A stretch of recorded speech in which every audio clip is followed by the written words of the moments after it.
মানে most probably Jorhat চোৰহাটৰ ফালে এইটো তেনেকুৱা খেতি নকৰে মানে ময়ো দেখা নাই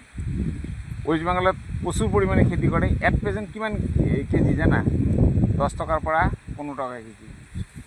কিন্তু মানে হেৰিতে হয় কেতিয়াৰ পৰা কেই মাহত তুতুল হয় এইটোতো 1.5 মাহৰ ভিতৰতে হৈ যায় অমল হ্যাঁ আচ্ছা আমি আসাম এগ্ৰিকালচাৰ ইউনিভাৰ্চিটিৰ এইটো গোসাগাঁও ৰিজনেল ৰিচাৰ্চ চেণ্টাৰত আছোঁ এইটো আমি সকলোৱে জানো এইটো খাইও আছোঁ এইটো মানে তিয়হ বা ক্ষীৰা বুলি কয় কিন্তু সাধাৰণতে আমাৰ গাঁৱত মানে জেং বা এনেকৈ চাং দি পেলাই বনায় কিন্তু এখেতসকলে এইটো মাটিত তেনেকৈ অলপ মালচিং মেটেৰিয়েল দি দিছে যাতে ফ্ৰুটছটো মানে মাটিত লাগি বেয়া নহয় আৰু মই খাইও চাইছোঁ আৰু পূৰা অৰ্গেনিকভাৱে কৰিছে আৰু দেখা যায় মাটিখিনিৰো ইমান এটা মানে খুব হাই মানে কোৱালিটি ফ্ৰুটছ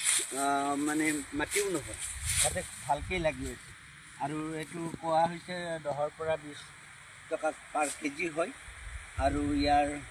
ফ্লাৱাৰিং লৈ পেলাই ইনিচিয়েল টু আপ টু হাৰ্ভেষ্টিঙলৈ 3 মাহ 4 মাহ লাগে নহয় জানো 3 মাহতে হৈ যায় গতিকে ইয়াৰটো নিউট্ৰিটিভ ভেলু খুব ভাল আৰু এতিয়া গৰমৰ ছিজন আহি